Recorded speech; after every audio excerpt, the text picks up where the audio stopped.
यदि तपाईहरु DJI को पकेट जुन तपाईहरुले देखिरहनु भएको छ त्यो भिडियो कन्टेन्ट क्रिएटरहरुले लिएर एकदमै हिँडिरहेको चीज एकदमै ह्यान्डी जस्तो देखिन्छ अझ ह्यान्डी भइदियो भने अझ एकदमै स्मल भएर मोबाइलमा अटायो भने अथवा मोबाइलकै डिभाइस जस्तो पनि भइदियो भने मोबाइलको काम पनि गर्थ्यो भने कस्तो हुन्थ्यो होला भन्ने तपाईलाई लागिरहेको छ भने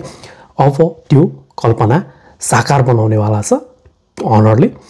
त्यसले 2026 मा लन्च गर्ने भनेको रोबोट फोनमा त्यो फिचर एकदमै प्रष्ट देखिएको छ तपाई पनि हेर्न सक्नुहुनेछ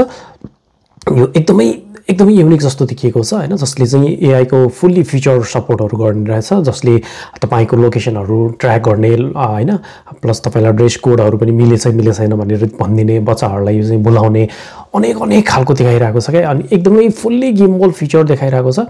जुन चाहिँ हाम्रो कल्पनामा कहिलेकाहीँ आउने गर्दथ्यो होला हैन उसले चाहिँ साकार बनाएको छ अब सायद यसले टेक्नोलोजीमा चाहिँ एकदमै नयाँ खालको तरंग ल्याउनेछ आशा गरौँ बार्सिलोना 2026 मा लन्च गर्ने भनेको यो फोन ले पक्कै पनि धेरैको मन जित्न सफल हुनेछ र यसको स्टेबिलिटी अथवा भनौं यसको टिकाउपन पनि राम्रो भइदियोस् हामी सबैले बोक्न मिल्ने खालको भइदियोस् यो म चाहिँ एकदमै एक्साइटेड छु है तपाई पनि तपाईलाई चाहिँ कस्तो लाग्यो कमेन्ट गर्न सक्नुहुन्छ